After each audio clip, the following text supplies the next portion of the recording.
We've introduced Frank Buckles, one of our favorite centenarians, to you more than once in the past few years. But this time, it's very different. Now, Frank Buckles of West Virginia may be the most famous over 100-year-old person in America.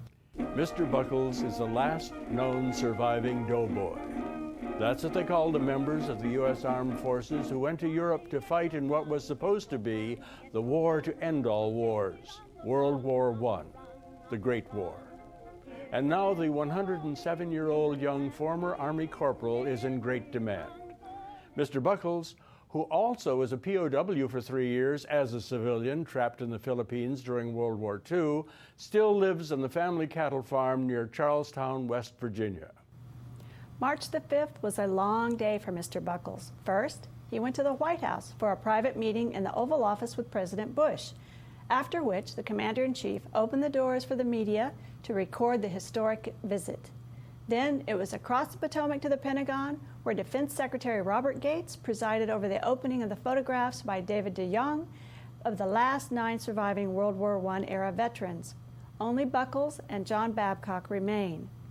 Babcock served in the Canadian Armed Forces during the Great War. Projects like these are important because in many ways and for many reasons, the First World War is not well understood or remembered in the United States. There is no big memorial on the National Mall. Hollywood has not turned its gaze in this direction for decades. Yet few events have so markedly shaped the world we live in as the epic blood struggle we know as the Great War. It has been said that the 21st century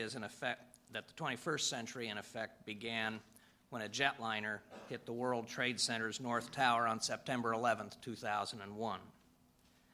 The 20th century truly began with an Archduke's assassination in Sarajevo on June 28, 1914. The war, which started as a fight over Balkan independence, left in its wake a redrawn map of Europe and the Middle East, including the demarcation of a land in Mesopotamia called Iraq. From Baghdad to Belgrade, the places that mattered then are in the forefront of our consciousness today. DeJonge has been tracking the Great War vets for more than 18 months to draw attention to their sacrifice and to the need for a worthy memorial in Washington to honor them.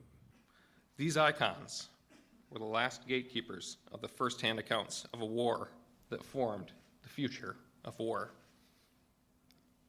As rewarding as this time is, as rewarding as it was, it's also bittersweet. It's some of the most challenging times when I receive phone calls of people passing on. Indeed, history is fading away before the very eyes of America. The only current public site is a granite gazebo between the more elaborate World War II and Korean War memorials. At the end of their long day, Buckles, DeJonge, and the Pentagon escort visited the old memorial sorely in need of cleaning. Buckles was considerate, but also wants a better remembrance of the doughboy's efforts. I think it was a very nice idea.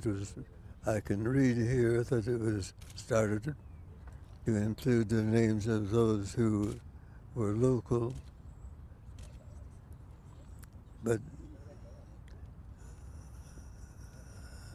I hope they'll have something of national importance.